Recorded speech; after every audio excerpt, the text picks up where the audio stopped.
بسم اللہ الرحمن الرحیم۔ السلام علیکم۔ نیوز انالیسز کی نئی ایپیسوڈ کے ساتھ میں ہوں سید عارف بہار۔ ناظرین، پی ڈی ایم کے سربراہ مولانا فضل الرحمان نے ایک پریس کانفرنس میں زومانی قسم کا ایک جملہ کہا ہے۔ ان کا کہنا تھا کہ انہیں اداروں سے گلہ تو نہیں ہے، لیکن اٹک پار والوں سے شکوہ ضرور ہے۔ اٹک پار والوں کی بات کرتے ہوئے ان کا روئے سخن حقیقت میں کور کمانڈر پشاور جنرل فیض حمید کی طرف تھا، لیکن اگر گزشتہ کئی دہائیوں کے سیاسی مد و جزر کا جائزہ لیا جائے تو اندازہ ہوگا کہ مولانا فضل الرحمان کے گلے اور شکوے کا جو محور ہے وہ حقیقت میں خیبر پختونخوا کے عوام ہونے چاہیے۔ اس بات کی دلیل اور اس کی تاریخ یوں ہے کہ پاکستان میں کئی دہائیوں تک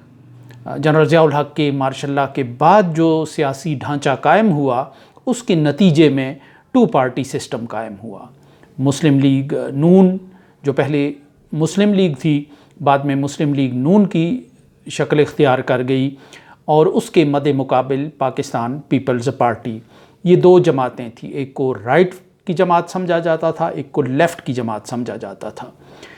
ان دونوں 90 کی پوری دہائی کا اگر ہم جائزہ لیں تو ان دونوں جماعتوں کے درمیان اقتدار کی میوزیکل چیئر کا ایک کھیل ہمیں نظر آتا ہے۔ سال، ڈیڑھ سال، 2 سال تک ایک پارٹی اقتدار میں رہتی تھی، پھر وہ پارٹی جو ہے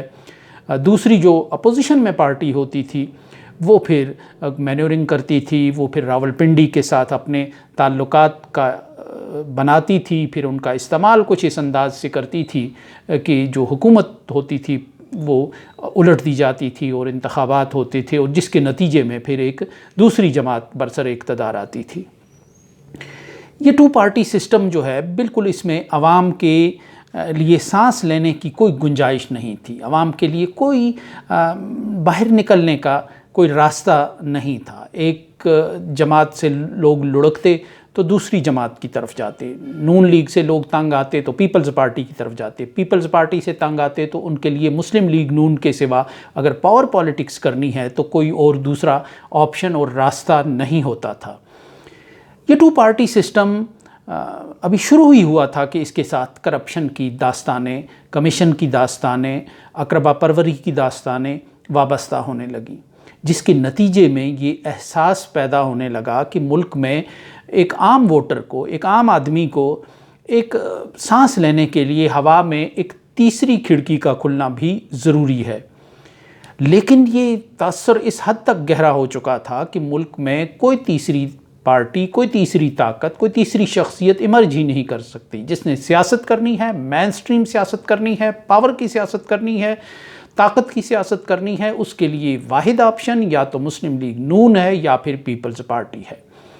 یہ تاثر پاکستان کے جاگیرداروں، سرمایہ داروں اور با اثر طبقات کے اندر ذہن نشین ہو چکا تھا، اور وہ یہ سمجھتے تھے کہ اس ملک میں تیسری کسی طاقت کا، کسی تیسری شخصیت کا مقبول ہو کر ابھرنا دیوانے کا ایک خواب ہے۔ اور یہ دیوانگی بہت سے لوگوں نے کرنے کی کوشش کی۔ 90 کی دہائی کے اوائل میں ڈاکٹر طاہر القادری، کچھ قوتوں کی آشیرواد سے انہوں نے ایک تیسری فورس کے طور پر ایمرج کرنے کی کوشش کی گئی، لیکن چونکہ جمائے نظام کی جو حامل جماعتیں تھیں وہ بہت طاقتور تھیں، دولت تھیں، اختیار تھا، اقتدار تھا، پیسہ تھا، اور پھر قلم کاروں کی ایک پوری فوج انہوں نے متعین کی تھی، جس کا کام ہی یہ تھا کہ ابھرنے کی کوشش کرنے والی کسی تیسری قوت کو آپ نے ابھرنے نہیں دینا، سر نہیں اٹھانے دینا، اس کا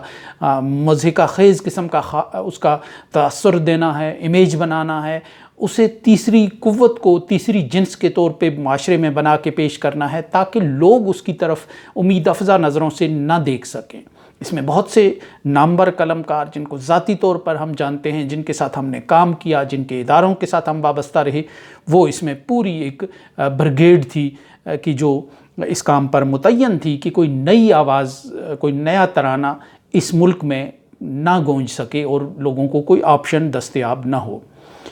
علامہ طاہر القادری کے بعد قاضی حسین احمد صاحب نے یہ کوشش کی، ان کو بھی اسی طرح معاشرے میں ظالم و قاضی آ رہا ہے، قلمکاروں کی ایک بریگیڈ نے معاشرے میں تنہا کر دیا، نکو بنانے کی کوشش کی اور ان کے نعروں کا مذاق بنانے کی کوشش کی۔ اسی طرح جنرل حمید گل نے ابھرنے کی کوشش کی اور انہوں نے تحریک اتحاد بنائی،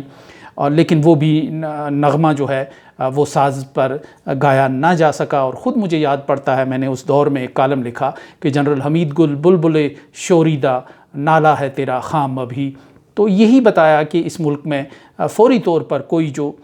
تیسری فورس ہے اس کے ابھرنے کے امکانات محدود سے محدود تر کر دیے گئے ہیں۔ ایسے میں عمران خان نے جب نعرہ لگایا انصاف کا اور تبدیلی کا نعرہ لگایا،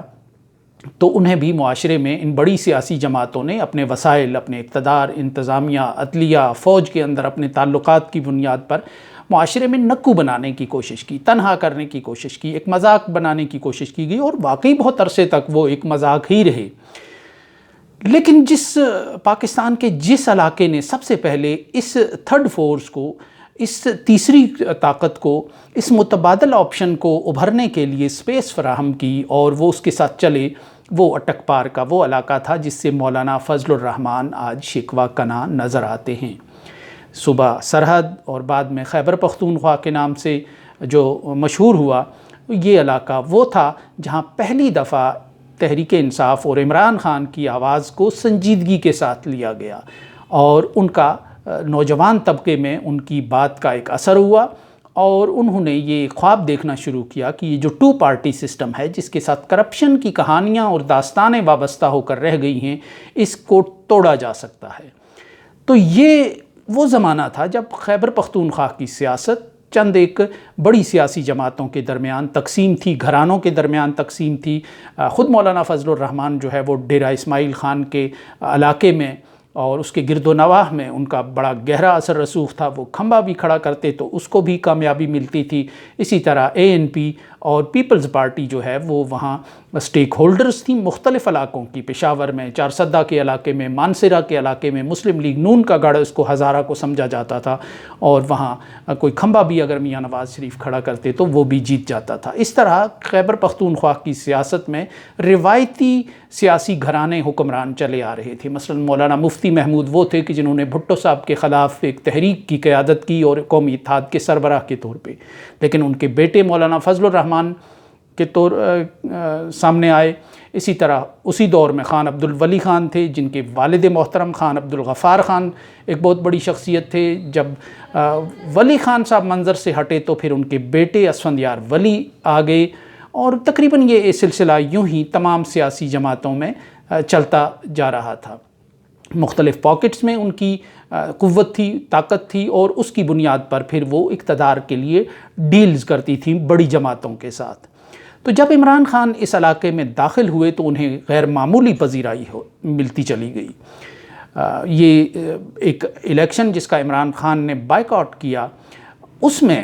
مجھے یاد پڑتا ہے کہ معروف کالم نگار ہارون رشید صاحب کے ساتھ ہم ایک محفل میں بیٹھے ہوئے تھے، تو انہوں نے یہ چونکا دینے والی بات کی۔ انہوں نے کہا اگر عمران خان اس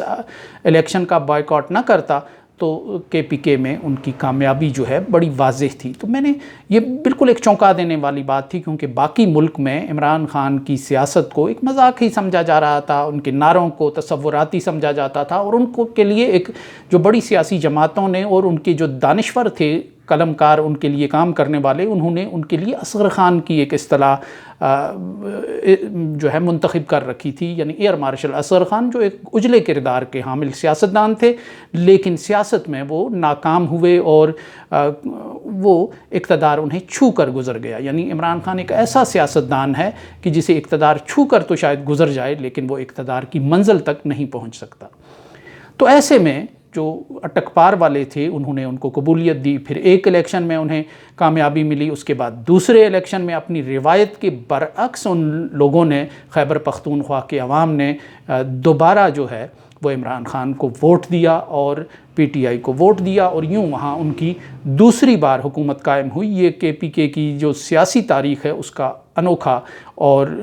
بالکل مختلف ایک واقعہ تھا۔ 2 پارٹی سسٹم میں جب یہ بیس ملی عمران خان کو اور ان کی سیاست کو KPK کی صورت میں، تو اس سے 2 پارٹی سسٹم کے لیے حقیقی چیلنج جو ہے اس کا آغاز ہوا،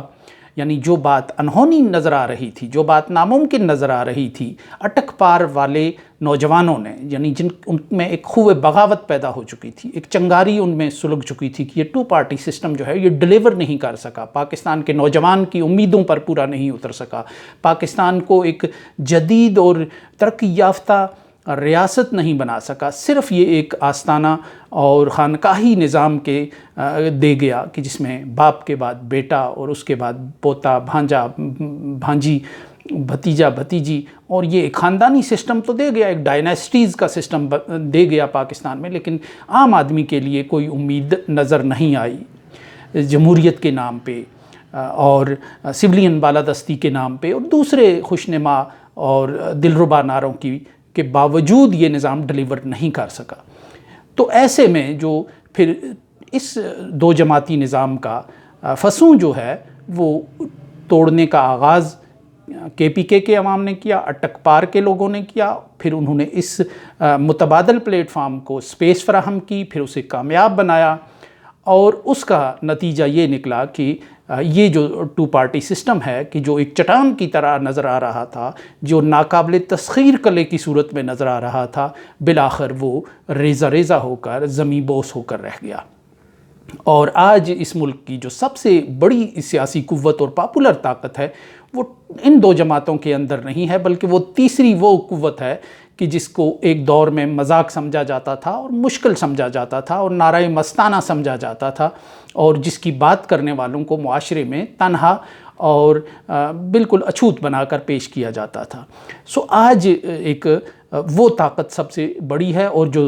2 پارٹی سسٹم کی جو علمبردار قوتیں ہیں وہ صرف اپنے بیانیے کی صورت میں اس کا تعاقب کر رہی ہیں، اس کے پیچھے چل رہی ہیں، وہ اس کے پیچھے دوڑ رہی ہیں۔